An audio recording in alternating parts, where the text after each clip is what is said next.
Shalom, shalom, shalom, peuple de Dieu, shalom, libota na Nzambe, shalom, okili mobimba, esika nyonso ezwani biso penza.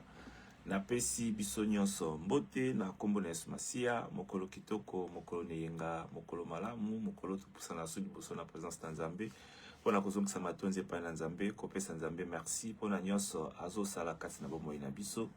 Tolalaki, tozolamuka kaka na ngulu na ye. Et nyonso tosalezaka na ngulu na ye, tala na libota na yo, tala na entourage na yo, tala na mokili zinga lolenge makambo ezotambola, lolenge bato mosusu mpe bazotika biso. Et vraiment makambo ebele penza omba mosusu eza malamu te, kasi kolo azobatela ngai na yo, awasala biso bolamu, awasala biso ngolu.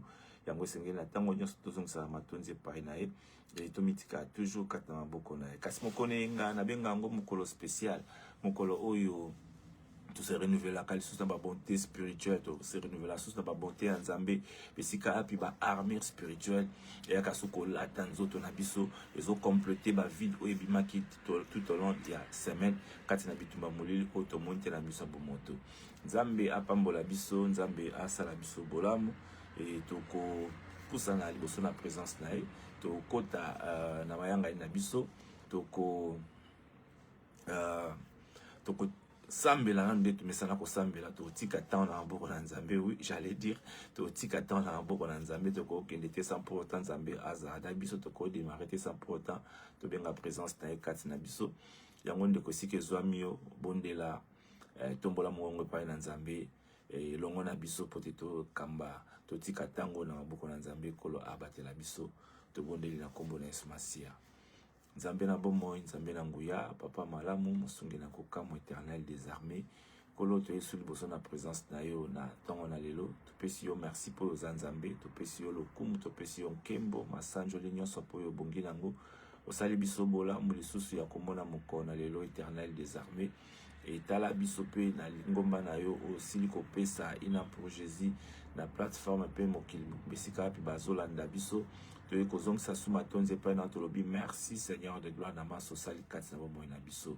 Topesi yo nkembo, topesi yo masanjo lipo yo bongi nango na kombo na Yesu Masia. Kolo totiki moko na lelo na maboko na o, totiki mbayanga nye lelo na maboko na o. Zala na biso yawe, tika ete makila Yesu Masia wa asopaki ni kulusu e asu evanda kati na biso e purifier biso e peto na biso po ete toyeba kozala sembo liboso na présence na o Nzambe na nguya pe na bomoi na biso nyonso. Yo lobi ete losambo oya moto masumu eza lokola makila manzanza na matoi na yo. Yango tika ete makila na o e peto na biso po ete losambo na biso na après-midi na lelo. Bate après-midi na lelo papa ezala bason agréable na matoi na yo. Eningisa kiti na bokonzi na yo afin que mapamboli ekita pe ete mapamboli emonisama. Olobi kasi na maloba na yo ete il est doux et agréable que le frères et sœurs demeurent ensemble, et c'est de là que toi tu verses cette bénédiction. Ici ka penza yo so par mapamboli tango toza ensemble, même ceux qui toza en distance mais en esprit il y a pas la distance. Nzambe na nguya to mitike pa na yo mokonzi. Tika ete molimo mo santu molimo na Nzambe atondisa biso susu na inspiration, atondisa biso susu na connaissance, atondisa biso na discernement, atondisa biso lisusu na orientation na o Seigneur mon Dieu mon roi. Maloba oyo ekende aux extrémités de la terre yonde mokonza milimo ebibisika nyonso molimo milimo evandi esika nyonso milimo eza na bosenga pote maloba oyo etondisa mitema na bango pote maloba oyo ezongisa eliki ya kati na bango, maloba oyo epesa bango kondima lisusu o bazalaki nango te tope oyo ebungaki kati na moko na moko. Sala biso bolamu, sala biso ngolu tomona su nkembo na papa malamu. Totiki mayanga ina maboko na na mitiki ngai moko mobumbu na maboko na nkolo ngai na bunga nkolo yo mata otelema liboso na nyonso zala Nzambe pona biso nazala ya solo instrument oyo bongisi pona kolobela peuple na après-midi na lelo e natiki moko na biso o nyonso akolanda o nyonso akozwa eloko kati na mateya oyo o nyonso akopartager akoevangeliser elongo na biso akotinda maloba oyo ekende aux extrémités de la terre sika pe ame moko akobika yawe kobosa na bango te nkolo sembola loboko na pe mimonisa kati na bavi na bango kimia pe sengo etambola na bango na kombo na Yesu Masia. To selengonga ona makila na Yesu Masia, to tinde na mosika na bikaoki nguya to pe ba projet nyonso dongolo miso to kangi yango pe to bwaki yango na bisika bikaoki na kombo na Yesu Masia, kombo eleki ba kombo nyonso yango biso to bondeli pe to lobi gloire et louange à toi Seigneur Jésus-Christ de Nazareth. Amen, amen, amen. de comment apesi biso amen ya bien, de comment apesi biso amen ya vitamine, de comment apesi biso amen oyo etonda, de comment apesi biso amen oyo ezoningisa kiti na bokonzi na likolo. Bien aimé boyebi tango oyo tokomi na tango penza tobengaka taba momoko show, bozomona mokili ndenge ezoningana, bozomona mokili ndenge ezobaluka, mbilinga esili kokota bisika nyonso, esika moko te kimia ezangi vraiment matata makambo kilikili eza korenye.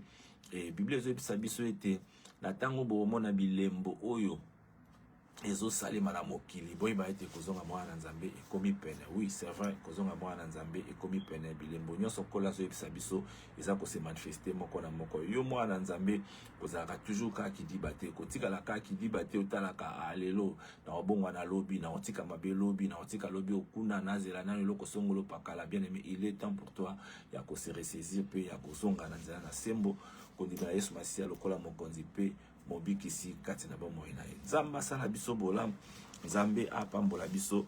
Tobandaki ko parler moi mikolebele penza na tina ya bolimbisi, na tina ya puissance de croire oyo tobandaki ko défiler nango bandaka la penza kolo azo continuer ko pesa biso moi inspiration eza koya pote peuple na Nzambe bazala instruit, pote peuple na Nzambe bazala averti, pote peuple na Nzambe bayeba vraiment kotambola kati na plénitude ya Nzambe, bayeba pe kotambola kati na sembo nyonso na kombo na Yesu Masia, na kombo na Yesu Masia.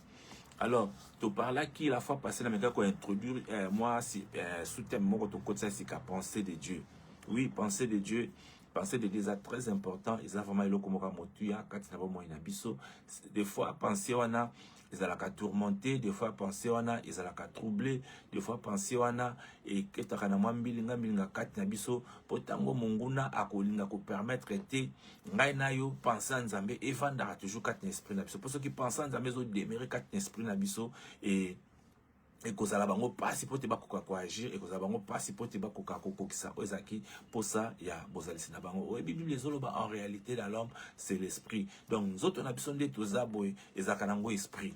Alors, esprit Nzambe nde mutu esalaka ete totambola tokende malamu tokepende ngwana. Esprit nyonso eluka toujours corps moko ekota na kati pote ekoka ko agir. Alors corps oya biso Nzamba sala biso esprit oya mabe wana penza tellement bazaka na corps wana te baluka ka bakota na corps na biso pote ba utiliser corps na biso basala ngona balolenge nyonso tout manette lokola batu moko. Amen. Nzamba sala biso bolamu, Nzamba sala biso ngolu. Yango mona tango suna mokili tolobaka moni moto moko bosongolo paka osala makambo moko boya osala ba comportement ba caractère moko ka mutu wana zaka esprit mabe, mutu wana zalaka esprit. Pourquoi tolobate que mutu wana souvent to bake mutu wana zaka mutu mabe? Lorsqu'on dit mutu wana zaka mutu mabe to ke na illusion ya eloko eza ko animer kati na ye, eloko eza ko tinda epote akoma na point wana ya kosala mabe. Alors na kati na pensée esprit en tango ekota kati na yo e bandi ko tchaba pensée moko songolo pakala kati na yo. Amen. E bandi ko pesa ba pensée moko ya mabe, ba pensée moko otebi ba trois caractères wana ya koiba, ya koboma pe ya kopanza. E kotsa songi songi, e kotsa moyibi, e kotsa esprit moko boye ya malamu te pote makanze obana ko refléter caractère o ya esprit ya mabe. Mais tandis que tango yoza na molimo na Nzambe kati na yo, tango yoza na esprit ya Nzambe kati na yo, esprit ya Nzambe ko permettre yo obana ko reproduire ba fruit de l'amour, obana ko reproduire pardon ba fruit de l'esprit kati na yo, ba misala malamu e bana ko pesa toujours esprit na kati na yo pour te agir et la manifester à travers tes pensées. Et quand tu as quatre pensées, il va nous dicter pensées, il va nous orienter pensées, il va nous payer sa conscience afin que yo ko sala toujours ba acte moko ya malamu kati na bomo ina yo. Nzamba pambola biso, Nzambe asala biso, Nzambe asala biso bolam. Alors tant toujours ba été penser à Nzambe pour y vendre kati na mutu, il faut ça, il faut et c'est par l'esprit de Dieu qui est en toi. Amen. C'est par l'esprit de Dieu qui est en toi. Mais esprit à mutu. Esprit c'est quoi? Esprit ezani ntango eza kwa jikata mutu me kana otanga moi définition ke kola sa bisongo lui ya ko ça moi ba recherche. Ba bi l'esprit est le siège de la pensée. Esprit ezali siège ya pensée na linga ba bi esprit ezali evandelo ya makanisi. Dans l'homme, la totalité des phénomènes et de faculté mentale. Donc, totalité, il y a un phénomène, puis une faculté mentale. En tout cas, phénomène, totalité, il y a lolenge nyonso, hein? Puis il y a faculté nyonso, il y a possibilité nyonso, hein? Il y a mental donc il y a moto, tout le bagage il y a moto, il y a mécanicité, il y a pensée à moto. Mandeko babi le kota li France, tu peux le kota lingala. Illustration et compréhension. Donc, le siège de la pensée de l'homme, la totalité des phénomènes et des facultés mentales. Amen. Nzambe alinga ki biso ba to banda ko agir lokola to banda ko agir na makambo le lenge ya lingi biso to agisaka yango akamata ki penser na akanisa ki akso ki esprit na ye atiango kat na biso bato obita nzamba okela mutu Bible dit ça dans canal Genèse habitant okela mutu asali mutu to esili il souffla. Amen. Il souffla. Olimbisi, il souffla. Alors tant a soufflé et c'est ça qui a donné la vie à la personne. C'est ça qui a fait que le corps soit animé. C'est ça qui a fait que le corps, mouvement, à partir de l'esprit Nzambe, alors l'esprit Nzambe a na kata mutuana, na kata na création, Nzamba salaki, Adam toyebi, abandi ko salaba acte, abandi ko fungola miso, abandi ko loba, abandi ko saba geste peu conscience, esprit zongi, normal le kati na mutu. Amen. Alors, Nzamba linga kiti mutu akoma na point wana. Pote abana ko manifester ba désir ya Nzambe abana ko manifester Nzamba lingi biso batu to sala kapona ko laksa ko démontrer monene na kati na sena mokili oyo. Amen. Alors quatre esprit wana ba fruit d'esprit nyonso ko takatu e bien nyonso neuf wana nyonso e koti kati na moto et bandi ko agir selon les circonstances, selon le temps et selon les moyens et selon les possibilités pour te refléter image ya Nzambe kati na mutu wana. Amen. Nzambe asala biso bolam, Nzambe apambola biso, Nzambe asala biso ngulu, popesinga amen ya bien, popesinga amen ya vitamine, popesinga amen oyo tonda, amen oyo ko ningisa kiti na bokonzi na Nzambe, amen oyo ba santu esika bazali pe ba angelu ba ko ganga nkembo na Nzambe na après-midi na lelo. Kolo apambola biso, kolo asala biso bolamu, kolo asala biso ngulu. Na kombones masi atozali awa. Alors, na kati na mutu, na kati na esprit ya mutu, Nzambe atia ba facteur moko boy otozoloba. Nzambe atia ba facteur moko boy oyo ekoki ko refléter ba bolamu na Nzambe. Mais pour ba facteur wana esala, ezana biloko moko misato très important. Pour te makamone za la manifester, ezana ba facteur moko misato très important. O Nzambe atia kati na esprit na mutu, oyo to vivaka nango quotidiennement. Otozala nango tango nyoso na vie na biso et ces trois facteurs wana yompe munguna lukaka tango nyoso akota aya a envahir azwa esika atondisama akonzama po tisiko yesu kama na kotambusa biso selon ba facteur wana. Amen. Nzamba pambola biso, Nzambe asala biso bolamu, Nzambe asala biso ngolo. Alors na otanga facteur à liboso. Facteur à liboso ezali facteur intellectuel. Amen. Facteur intellectuel. Intellectuel, c'est une des qualités de Dieu dans sa divinité. Intellectualisme, tout cause à la intellectuel, et ça va qualité moko ya Nzambe. Amen. Tout le baka maele ou ta kai pa na Nzambe. Bien aimé, maele, ouais c'est vrai, et ou ta kai pa na Nzambe. Surtout ça maele tout que non na dimension la dimension divine de tout le ah mais les divinité Nzambe Nzambe na makanisi na ye na ba pensée na ye alinga ki a créé mokili alinga ki asala ete o tozala nango o tozomona lelo tozala nango na ba pensée na ye lorsqu'il a voulu se former un peuple na mabele na sena mabele oyo achaki abaki a ochabi loko nyonso peut concorder la vie humaine de l'être qui va créer na sena mabele o. Alors, na intelligence en Nzambe, na divinité en Nzambe, il s'est dit lui-même, ok, que la lumière soit. La terre était informe et vide. Et Nzambe tangotali, na chabat na mboka wana, na chabat na mabele wana. Belango za na sens te, ezaka bongo bongo, tout ça, faut na créer ba facteur de son que bateau n'a créé, en tout cas va se retrouver, bas à la calme, bas à la lumière. Alors la terre était informe et vide. Et nous avons lui que la lumière soit. Amen. Lorsque l'Éternel parle que la lumière soit, c'est-à-dire à l'intelligence de Nzambe, la divinité de Nzambe, kati na bozalisi na Nzambe, kati na boyenge bene na ye moko Nzambe na nguya, na esprit na ye na pensée na ye. Amen. Toujours comme on a qu'est-ce que c'est l'intelligence. Amen. Et l'intelligence wana amen déjà que non, lumière na kati intelligence na ezala boy, ezala boy, ezala boy. Toujours parler sur la divinité de Nzambe. Donc, tout parler sur la makambo est palpable, mais les choses de l'esprit. Makambo ya molimo. Amen. Et la lumière fuit. Amen. Comme la biso mouné nezali, puissance de croire. Le Seigneur a cru à lui-même, à sa divinité. Que ce qui n'a lobby loko oyo. Tel qu'il s'est présenté dans la pensée nanga. Et il y a un peu qu'on a manifesté. Effectivement, ce qui a eu lieu. Donc, tant qu'on a pensé que la lumière soit, que la lumière soit, et la lumière fut. Amen. La intelligence de la divinité de Nzambe, Mwinda, ebimi, lumière, ebimi. Amen. Donc, il y a une continuité, il y a ma création en Nzambe, et tout ça, c'était dans son intelligence. Amen. Il y a le maître et intelligence. Amen. Donc, la personne qui pratique l'intelligence exerce l'esprit et défend le valeur de l'esprit. Amen. Alléluia. Mutoyo azako exercer intelligence, c'est-à-dire muto sale la maele nae. Alléluia. Maele o nzamba pesie, maele o nzamba chekati nae, maele o nzambe alingi ete yo mutuana oza nango bien me ba kalita maele zalme. Il y a aussi des maele et maele. Alléluia. Parce que muto sale la maele o nzamba chelie.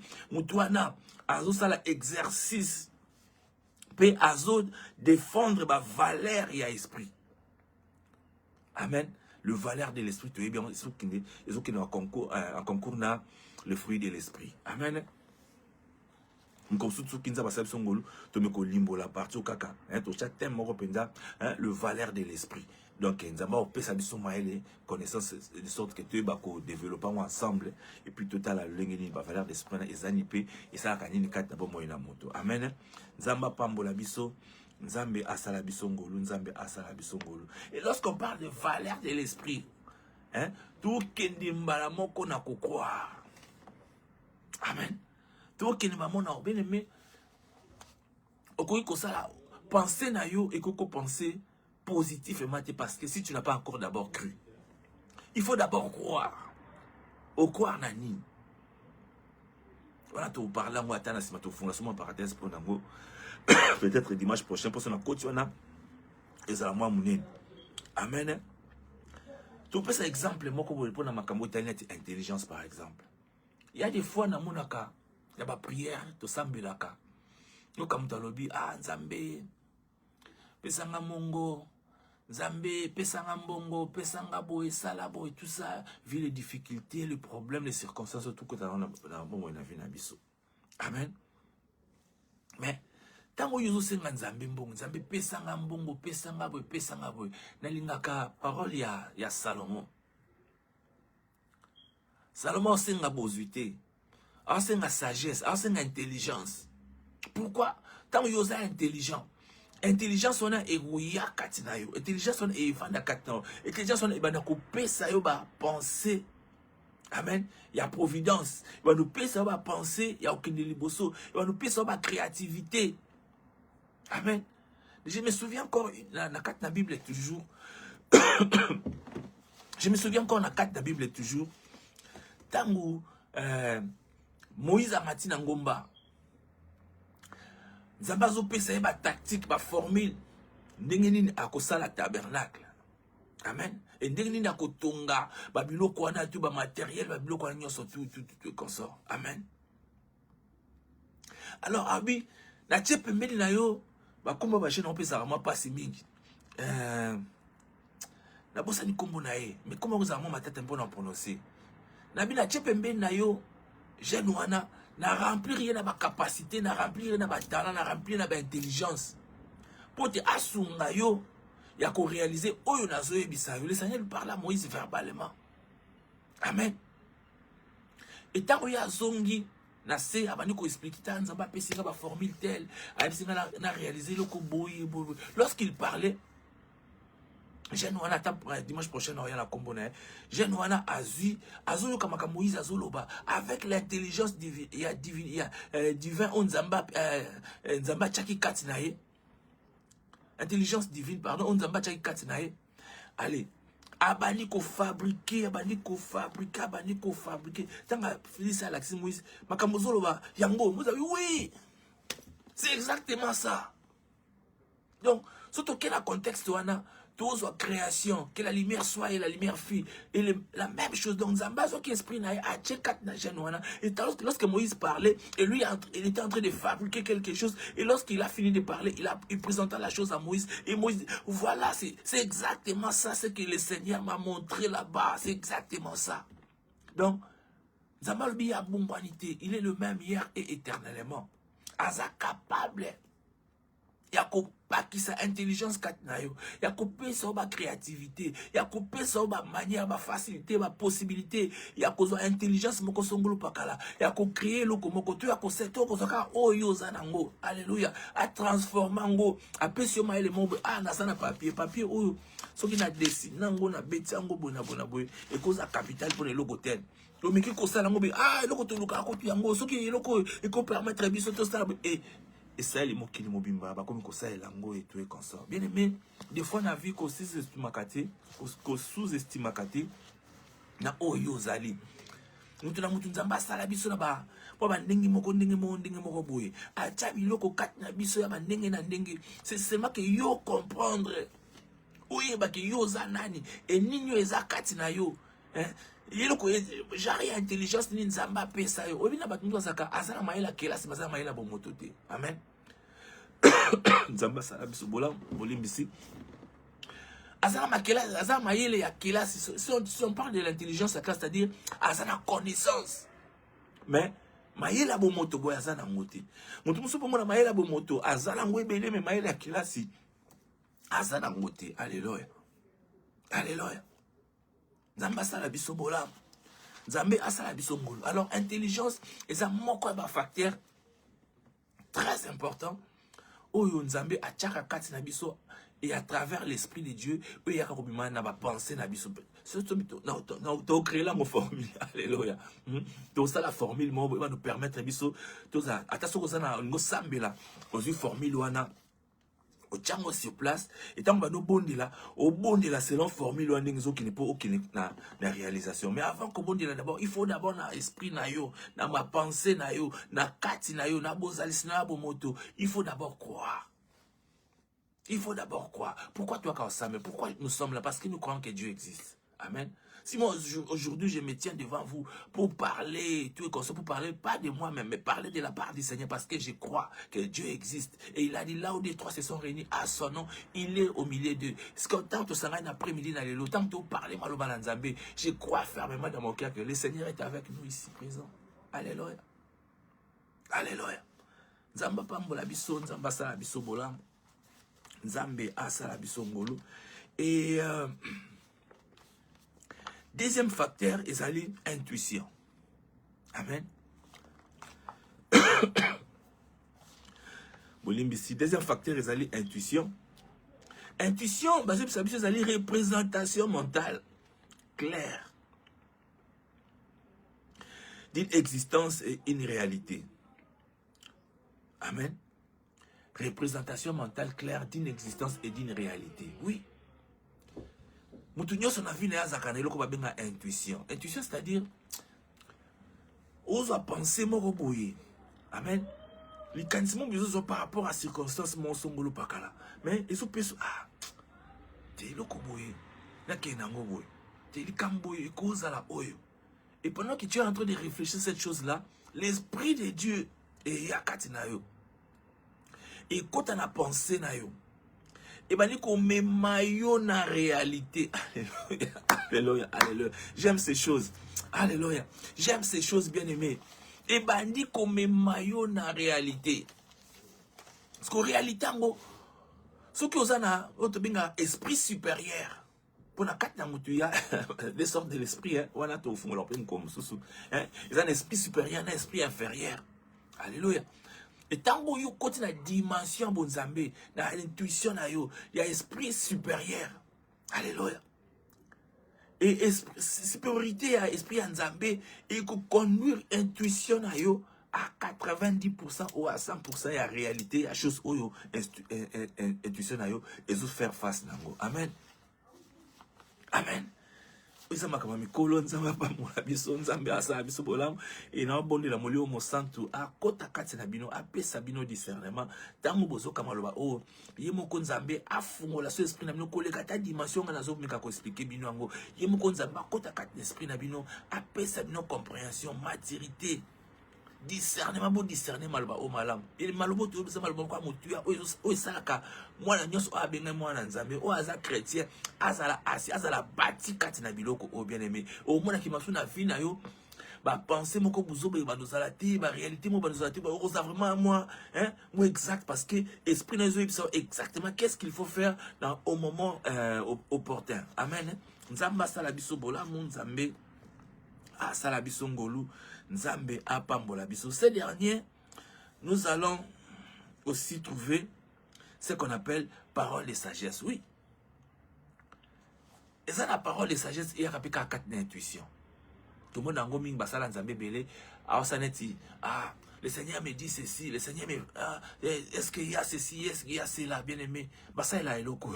Alléluia. Nzamba pambola biso. Parole de sagesse. Parole de sagesse, il y a qu'à partir intuition. Donc le Seigneur te parle de quelque chose, tu as parlé sur Moutoumoko, mais aux appelants avec exactitude de tes, donc tu es en train de deviner, tu es en train de voir, donc intuition prêt à la réalité de la chose. Alors ce que ça un esprit supérieur au commun à 100%, ce que ça un esprit inférieur, alléluia, au commun à 100%, on va nous tâtonner moi mouké pour au commun la réalité ya existence au yozolinga au prononcé natangwana. Nzamba pambola biso. Nzambe asala biso bolam. Bien aimé, intuition permet à un sujet d'analyser son expérience actuelle. Oui. Analyse de l'expérience. Donc, intuition peut permettre au sala analyse, de expérimenter et le comment actuel, c'est-à-dire quelque chose qui se passe à l'instant et que au moins il y a une clarté parce que vous allez réunir des éléments pour te épaissir exactement qu'est-ce qui se passe dans la minute. Alléluia. Nzamba pambola biso ezabilo ka moli lo parce qu'on parle des choses de l'esprit. Esprit sunga biso te ba comprendre makambo to loba. Alléluia. Alléluia. Alors intuition na yo et qu'on a expérimenté la réalité moko boy.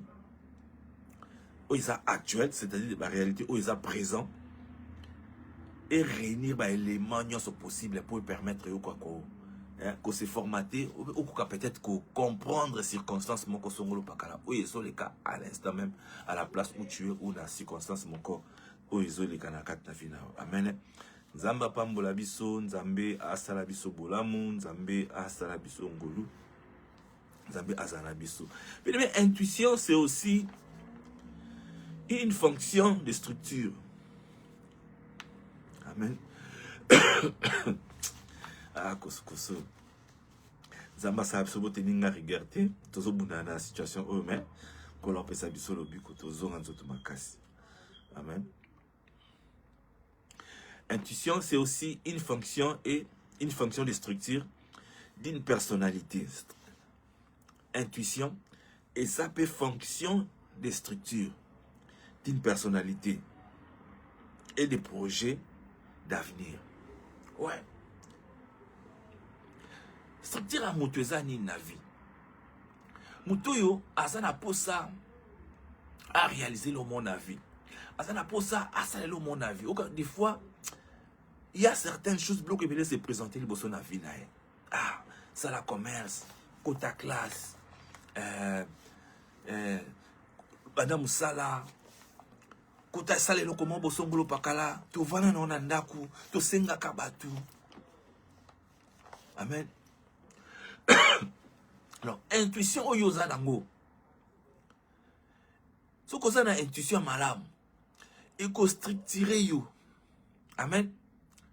Structurer, c'est-à-dire quoi? C'est l'ordre, en quelque sorte.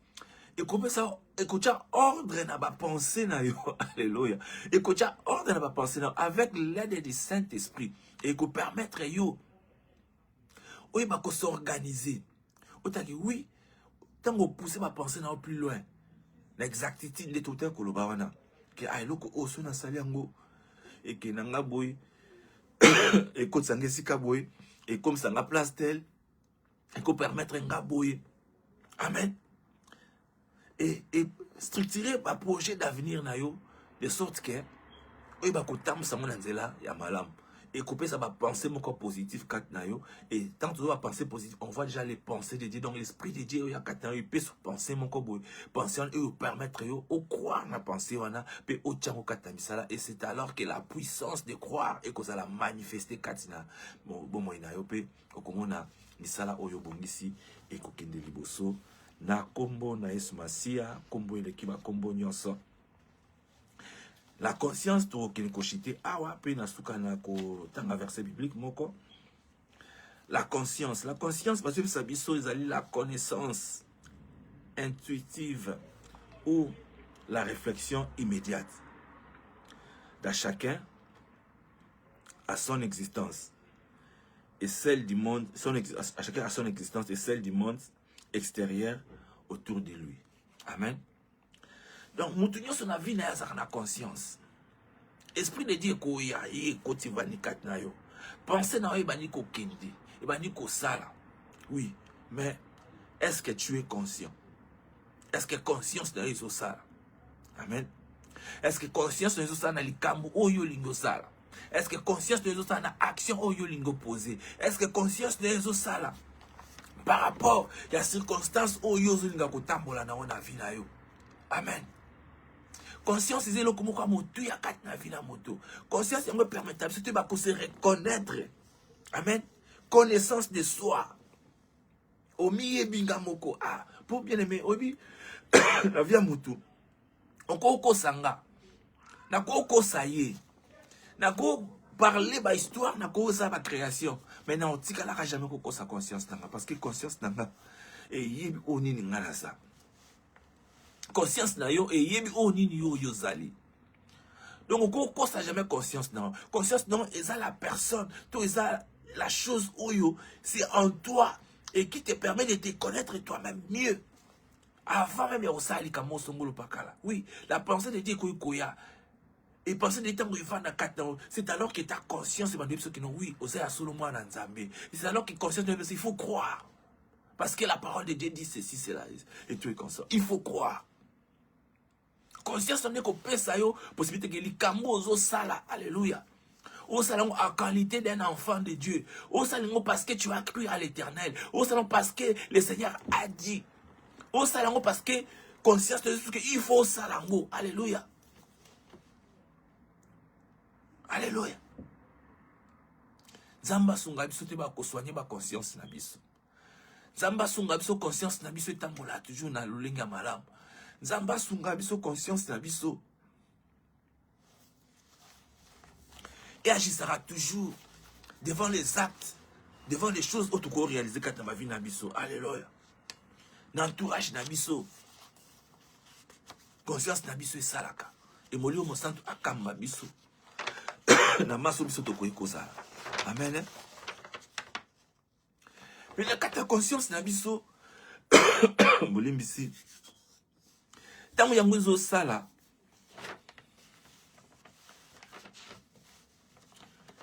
Et comme ma biso na jugement de valeur. Amen. Na jugement de valeur.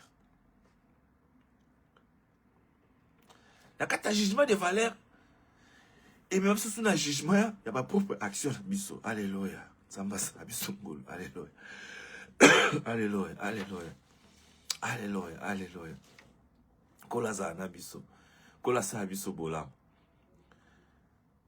kola zana biso. Jugement des valeurs et jugement de notre propre action. Amen. Kola sunga biso, kola tambola na biso, kola sa biso. Bien aimé na otanga passage où il y a Marc 9.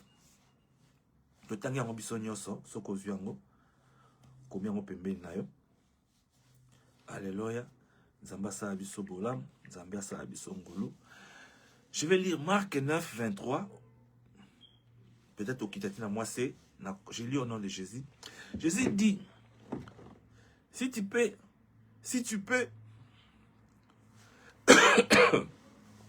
peux, tout est possible à celui qui croit. Amen. Quand est-ce que Jésus a prononcé ces choses? Illustration bien. Lorsque furent arrivés près des disciples, ils virent autour d'eux une grande foule et les scribes qui discutaient avec eux. Dès que la foule vit Jésus, elle fut surprise et accourut pour le saluer. Il leur demanda, sur quoi discutez-vous avec eux? Voilà une disciple. Et un homme de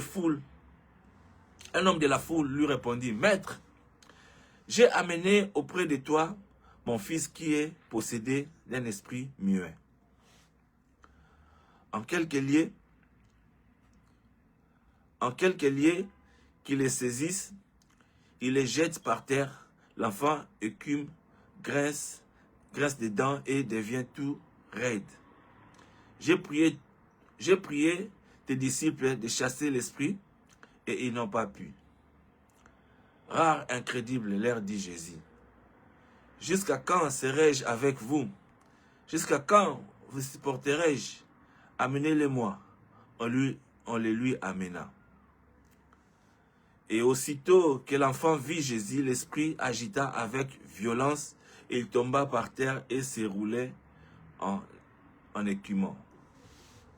Jésus demanda au Père, combien y a-t-il de temps que cela lui arrive? Depuis son enfance, il répondit. Et souvent l'esprit l'a jeté dans le feu et dans l'eau pour le faire périr. Mais si tu peux quelque chose, viens à notre secours et aie compassion de nous. Jésus lui dit, si tu peux, tout est possible à celui qui croit. Aussitôt le père de l'enfant s'écria, je crois, je viens au secours de mon incrédulité. Jésus voyant accourir la foule, menaça l'esprit impur et lui dit, esprit muet et sourd, je te l'ordonne, sors de cet enfant et n'y rentre plus. Amen. Ah, puissance de croire. Papa au moins naya zaki kutung sama na esprit a muet. Esprit côté quatre comme c'est moi na baba moi na lobakate et tung sara moi na ko menacer comme ça et moi na se suicider qui mi boka na moto tout et consort et le père en avait vraiment marre. Et tant Yesu Masia a comment qui ne sikana mutwana se présenter mbango liboso Yesu Masia abisinza Yesu teta na mai mwana nge papa ekoli pote ba bikisa et tout et consort mais ba ekoli ba bundani ba ko kana ba ngoti. Amen. Yesu Masia ebisi na mukuse. Soki ozana kondima et ozana ngo possible. Amen. Donc, na ko croire, il y a une puissance. Et lorsque nous croyons, nous ne croyons pas à na biloko nyonso. Amen. On ne croit qu'au nom de Jésus. Amen. On ne croit que na kombo nzambe que je crois au nom de Jésus que le côté de ça parce qu'il a été donné un nom au-dessus de tous les noms afin que devant son nom tous genoux fléchissent et que tout est là confesse qu'il est le Seigneur des Seigneurs. Donc na kombo Yesu Masia tant biso to croire na kombo Yesu Masia et c'est alors que tout le monde a puissance. Il y a combo Yesu Masia et que se manifester la croyance au biso to tcheka tamitema na biso à travers l'esprit de Dieu kat na biso et transférer na ba pensée na biso et ba pensée na biso ba ni couper sa biso na couper sa ba intelligence couper sa ba intuition na biso pe ko motiver ba conscience na biso ya ko sala makam oyo et ko sala te puissance en Nzambe na nzela ko ndima et ba ko monisa malisusu na bomo na biso ko lo pambola biso ko la sa biso bolam et to kutani dimanche zakoya tosuka awa pona après-midi na lelo to bondela Kolo asala biso bolam, kolo azana biso ete maloba o eva na kati na mitema na biso pete ba kochon kati na misala na lisungi ya molimo mosantu. Kolo totomboli kombo na opoza nzambe to piso sous le kumu. Toye kopesa merci yawe na tango oyo mayanga nesili kokoma na suka nkolo. Kasi tozonga ndengwana te. Tosenga présence na yo papa ezala kati na biso molimo mosantu akamba biso akamba maloba oyo amemango aux extrémités de la terre ekota na mitema na biso yawe sika ete maloba oyo kokoma moko na moko oyo akoyoka maloba o papa ngai na bunga ngai na limwa kasi mongongo oyo koma mongongo na nzambe eko kota kati na mitema na bato ekolongola mitema ya libanga pe kocha mitema ya misuni ya mosuni enfin ke maloba oyo evanda kati na bato epesa kimia epesa makasi e renouveler e restaurer kondima oyo ebungaki e restaurer considération ya parole na yo e restaurer puissance ya nzambe kati na bomoi na moko epesa possibilité na moko a expérimenter kokroa o yandimila lokola mokonzi pe mobikisi kati ya bomoi na ye bilembo na nkolo eba na komonisama na badomene nyonso bavi na biso yawe na kombo na Yesu Masiya. Sala biso bolamu papa, sala biso ngolu mokili etatola atango nyonso te tozaya yo papa na oyo sala kati na mitema na biso na oyo sala kati na bomoi na biso na ba intelligence na biso na ba intuition na biso pe na ba conscience na biso éternel des armées.